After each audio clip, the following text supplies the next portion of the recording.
idea inicial para esta presentación era un poco diferente, pero ya me temía yo algo parecido, que estamos ya un poco todos cansados y ya los que hemos empezado a hacer algo de discusión con unos y con otros, pues a mí me ha hecho cambiar un poco la perspectiva de esta presentación y eso, por las conversaciones que hemos ido teniendo con distintos los que hemos participado estos 2 días, pues he hecho un poco un cambio. La idea aquí era haceros una presentación de uno de mis colaboradores principales, que es la fábrica de Noxor en Italia. Ha estado Fulvio por aquí, uno de los titulares de los dueños de la empresa ayer. Pero creo que eso al final se había quedado demasiado teórica y demasiado catálogo infinito de productos para tratamiento de aguas, tratamiento de tapantes, y al final esto estará siempre presente, lo podemos discutir ahí en función cuando queráis.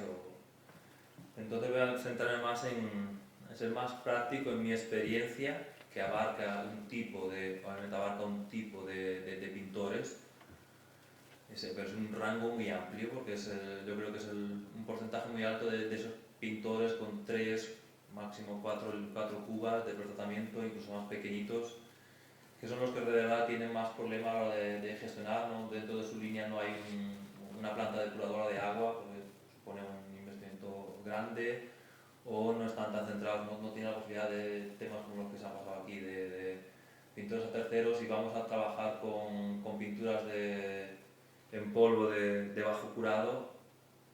Trabajo con 100 colores, mientras no cambie todos no puedo cambiar ninguno.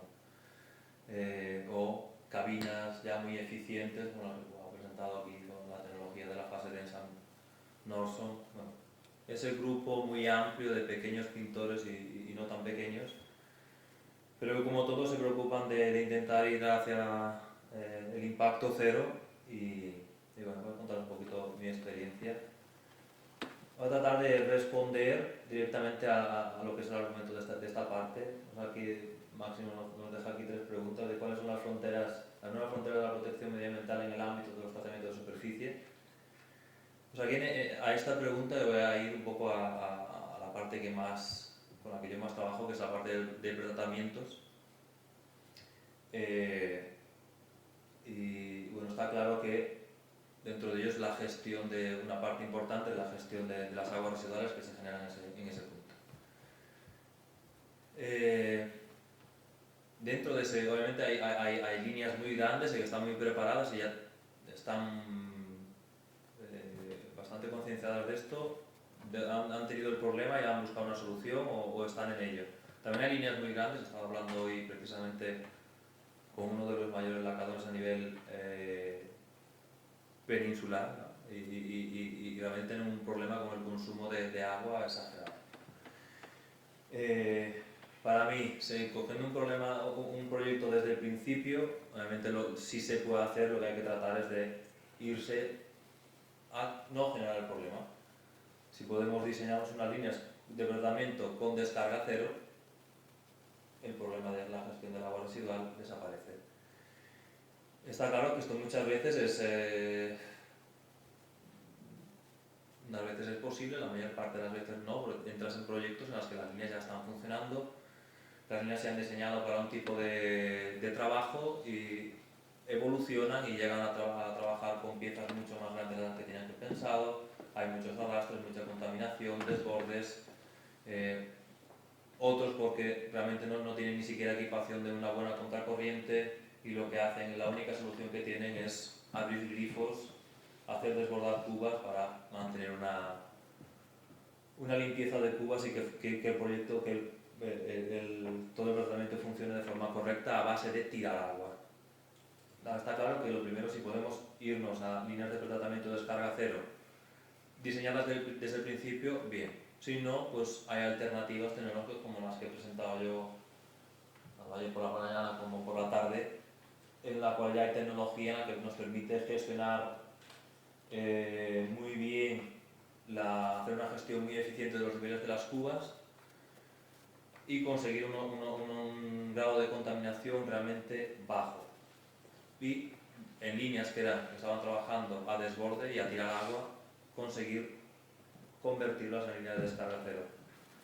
muy importante tenerlo siempre en cuenta el tema del dimensionamiento correcto de las cubas y rampas de goteo. Es un problema que está a la orden del día, bien porque el trabajo a realizar ha cambiado o porque incluso desde el principio, para tener una buena gestión eficiente de los niveles de agua y de la contaminación entre cubas, el dimensionamiento correcto de las mismas es fundamental. No puedo tener una primera cuba con un tratamiento y tener 4.500 litros de capacidad y luego tener lo que se hacía antes de, no, tengo que tener muchísima agua en el aclarado y tener 3.000, porque si tengo 3.000 litros voy a almacenar, o sea, se me va a contaminar menos la cuba, eso te contamina menos el primer día, el segundo tienes la primera y la segunda, y al final tienes 3.000 litros de agua que gestionar porque no consigues renovar esa cuba y vas acumulando el problema. Clave este dimensionamiento a la hora de hacer el diseño o pequeñas modificaciones. El hacer una modificación de la gente que ahí hay un poco de desconocimiento, el hacer una mejora en la línea siempre y cuando tengamos espacio, que es el punto clave. Pero hacer una modificación en un túnel de tratamiento no tiene por qué ser costosísimo, no tiene por qué. Y pasas a trabajar de una forma muchísimo más eficiente y ahorrarte muchísimo dinero en agua. Aquí en Galicia no tenemos un gran problema con el coste de agua, pero todo lo que sea Madrid hacia abajo, Levante, ahí sí hay un control exhaustivo y es muchas veces luego la gente un poco se sorprende de, oh, pero este coste, yo sí, no es volver a pagar los 500.000 o 600 o 1.000.000 de iniciales, para nada.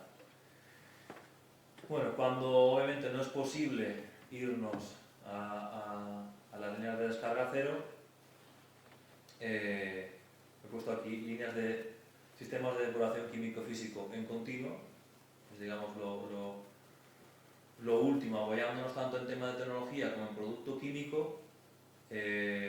Ya hay líneas de alto consumo de agua que, porque tienen un problema de dimensionamiento no correcto, la única solución que han alcanzado es la de desbordar el agua. Colocar sistemas de depuración químico-físico en continuo. Esto al final es una depuradora no clásica, en la cual se hace la adición en continuo de coagulantes, floculantes, productos químicos que pasan por distintos reactores, distintos niveles, vamos decantando el material, ese material, ese fango lo hacemos pasar a través de un saco filtrante clásico, no hay filtro prensa para no poder hacerlo en continuo, no ir por lotes, y recuperar ese agua, volver a tratarla en limpieza. En función de la calidad que tú necesites, ahí entran otros dispositivos como plantas de mineralización, que a mí no me gustan, plantas de ósmosis, ultrafiltración, diferentes técnicas para llegar otra vez a tener el agua como se necesita en su proceso. Pongo lo de en continuo contra nada porque realmente, o sea, hay muchísima cantidad de gente que, incluso habiendo evaluado el coste que tiene todo el agua que consumen, ahí están. Y digo, no, si es hace 2 años que quiero trabajar en esto, aparte de un poco del tema de concienciación, de más cívico que tenemos que tener todos, pues es que hay mucha gente que está, que luego le explicas esto y es esto o nada. Es que yo llevo años con nada, no puede ser, con un sobrecoste. En estos 3 años habías amortizado 2 líneas de estas químico-físicas en continuo, que es realmente no, para la cantidad de agua que se tira, funcionan perfectamente y no, el consumo de productos químicos es bajísimo. Hay realmente soluciones muy buenas para esto. Menciono aquí también lo de las plantas de mineralización porque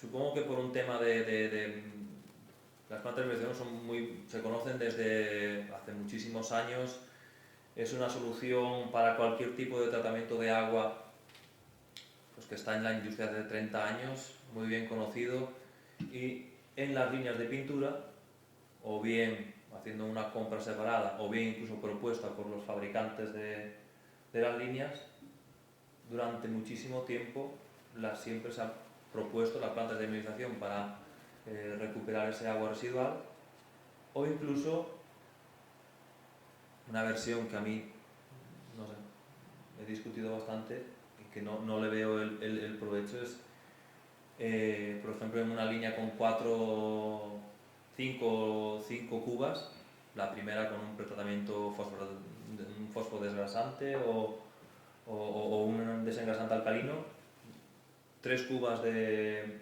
limpieza con agua y luego el pasivado, y hay un montón de líneas en las que la planta de desmineralización, en lugar de coger el agua de red, desmineralizarla y añadirla al túnel, lo que hacen es cogen el agua de la cuarta cuba y la limpian y la retornan.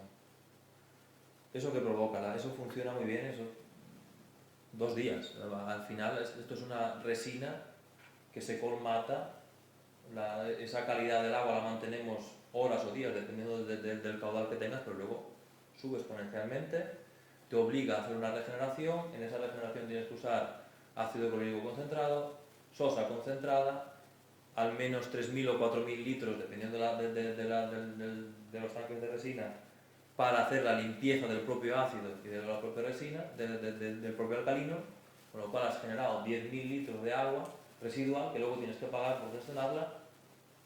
No entiendo el razonamiento a ese tipo de... Todavía no me he encontrado la línea en la cual esa parte a mí me sacan los números para que esto esté funcionando así. Bueno, esta es toda la parte que os salto. Simplemente, esta es una foto bueno, la última línea que se ha colocado con Noxor, de una línea de estas que os comento en continuo.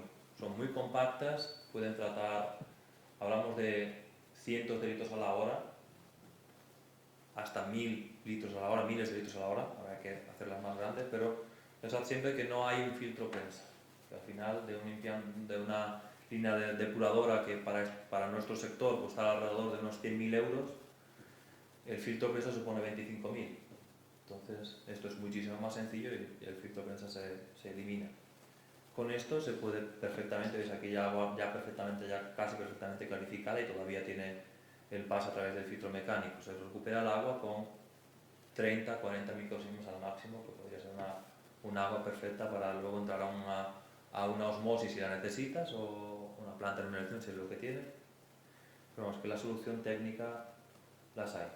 Todo esto al final son transparencias en las que hay distintos tratamientos para que veáis pues, que hay cientos de productos, los skimmers y todo, cada uno con su producto, con una naturaleza química para conseguir la separación del fango de equipos más compactos, la ósmosis, la ultrafiltración. Bueno, todo esto es demasiado teórico, es un catálogo de productos que para mí no me interesa. La segunda pregunta que hace es ¿qué aportación pueden hacerse a través de las nanotecnologías en este campo? Yo creo que soy el claro ejemplo. Yo soy un doctor en química con un doctorado en nanotecnología, que llego en el año 2012 a este sector, casualidades mediante, pues porque eso, tengo esa experiencia en la nanotecnología. Entonces, ya desde hace muchos años se trabaja y el cromo está, si no completamente erradicado, casi completamente erradicado de las líneas, y hay ya muchas opciones. Todos los proveedores de productos químicos tienen una gran carta ya de alternativas, sea silanos, sea circonatos, de productos nanotecnológicos que nos evitan ese tipo de trabajo con materiales pesados y tan contaminantes. Aquí os muestro un poco, es para simplemente por mostraros también que una empresa, yo he colaborado siempre estos 10 años con Noxor, uno porque conozco sus productos, los he podido evaluar en el laboratorio y colaboro con ellos en seguir mejorando, porque al final es algo que luego revierte en el mercado y prefiero, me mantiene siempre al día de lo que está haciendo. Y estos son ya, os voy a mostrar aquí 3 temas de cómo ellos continúan a hacer sus investigaciones con la universidad, con ya evoluciones a lo que he dicho antes de silanos, circonatos. Este es un ejemplo ya con moléculas de fosfonato. Se ha aprovechado aquí la tecnología de síntesis Sol-Gel para introducir materiales que aportan siempre una durabilidad en cuanto a a corrosión, el cerio, el cobre o el propio circonato, creando los enlaces entre ellos y modificando digamos, la superficie del producto del metal con diferentes anclajes químicos. Ahí no me meto mucho más a explicaros esa parte. Silanos modificados con grafeno. Vale, eso ya está también. Aquí es donde los resultados están siendo, ya digo, son resultados, estos son publicaciones muy recientes, este año incluso y el año pasado, de estudios preliminares y ya a día de hoy ya en formulaciones, pero no en el mercado. Y aquí tenemos ya una modificación de estos, simplemente es un silano modificado con circonatos, pero ya ha ido a otro nivel, también aprovechando la síntesis en sol-gel, se intenta sustituir cada uno de los átomos de silicio por los de circonio para dar un plus, mantenerlos con la parte orgánica y cambiar la parte inorgánica. Todo esto nos dará un plus para seguir eliminando materiales extremadamente tóxicos de las líneas. La última pregunta es ¿cuál es la situación de la eficiencia energética en las distintas fases de los tratamientos? Bueno, aquí hemos hablado ya mucho de tanto soluciones como las que presenta Metal Plus de buscar la eficiencia utilizando la automatización, el 4.0, hemos hablado de las pinturas de bajo curado, muchas soluciones. Aquí voy a centrarme un poco en el tema del decapado. Un punto la mencionado también Máximo antes, la eliminación de disolventes, donde estaban presentes los disolventes en forma de cloruro de metileno, por ejemplo, en los decapantes en frío, frente a los de base agua. Hoy en día hay ya una gama extensísima, luego veréis ahí hay 40 diapositivas de diferentes tipos de productos de decapantes, más rápidos, más lentos, para un aluminio, para zamac, para magnesio. Hay una gama ya muy extensa y en función de cuál es tu necesidad, pues el producto está listo y siempre con un producto de base agua. ¿Cuál es aquí el tema? Que si tenemos base agua, a temperatura ambiente no van o van muy lentos en comparación con el clorometileno. ¿Qué hay que buscar? Métodos eficientes de calentamiento. Hoy, prácticamente todas las cubas, todas las máquinas de lavado por rotativas, todas llevaban resistencias eléctricas y eso obviamente desde hace un tiempo se ha convertido en un grave problema. Yo repito, en el tipo de clientes con los que yo trabajo, tenemos aquí ejemplos de gente que son exclusivamente que hacen decapados, en los que estas soluciones habría que ver hasta cuánto pueden ser métodos alternativos, pero bueno, en el pintor normal que os he dicho, sistemas de decantación física introducidos en las cubas de decapado sustituyen aquellos filtros prensa, filtros de manga, la rotación con bombas, toda esa parte eléctrica desaparece. Una pequeña bomba se dimensiona perfectamente un filtro de decantación, un decantador, y nos aprovechamos que sea aquí o donde sea, hoy mañana la gravedad por fortuna será la misma. Si tú dimensionas correctamente tu cuba y el sistema de decantación, incluso si ya sale una dimensión demasiado grande, te apoyas en cualquiera de los productos que te ayudan a favorecer a hacer un precipitado más, incrementar el grano del lodo para que decante antes. Hay soluciones perfectamente que están trabajando aprovechando la cuba de 5 mililitros de producto decapante, una pequeña bomba que hace recircular, sube el líquido, lo mete en un decantador, siempre un cilindro estrechito, alto, que das el tiempo suficiente para que el producto decante y por la parte de arriba sale el producto y retorna a la cuba perfectamente limpio y estás ahorrando mucho producto y la durabilidad del mismo es mucho mayor. Luego, en cuanto a los sistemas de calefacción alternativos a las resistencias, tengo dos soluciones implantadas principales, depende un poco incluso del tema de subvenciones y demás y espacio para recomendar una u otra. Ya hay estufas de pellets, ¿vale? Que se llegan con el tema de subvenciones, apoyándose muchísimo en eso, que dan que si tu producto en base a agua trabaja hasta 70-80 grados, pueden perfectamente calentar una cuba. No tienen la potencia de calentamiento de una resistencia de 24 kilovatios, pero no tienen el consumo de una resistencia de 24 kilovatios. Y sobre todo no tienen mantenimiento. Al fin y al cabo, yo tanto con los pellets como el segundo punto, que es trabajar con aerotermia para calentar las cubas, el resultado es que no se apagan. Una vez las pones en marcha, en el fin de semana no se apagan. El consumo es bajísimo. Si haces una cuba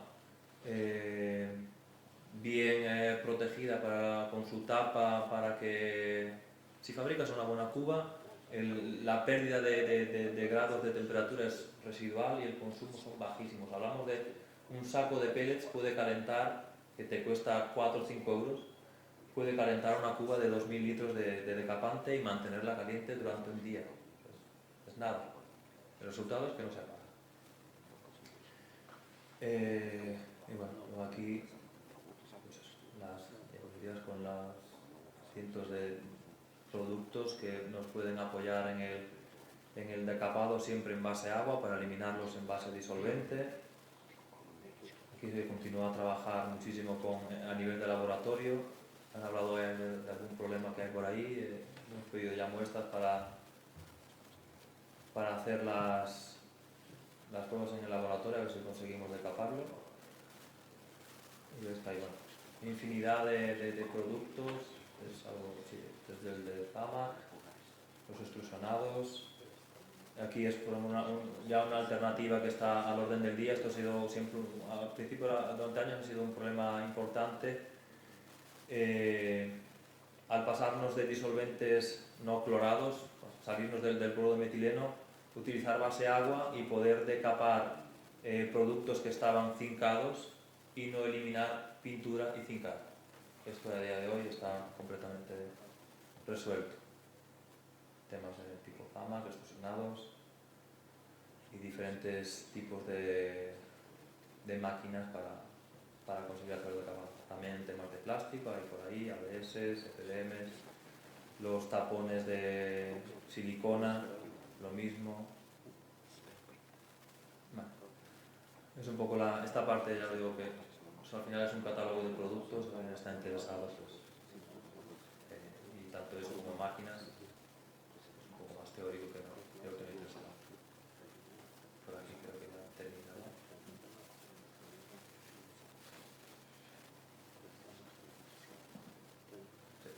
Estas ya son instalaciones que hemos hecho y que están funcionando con una cuba de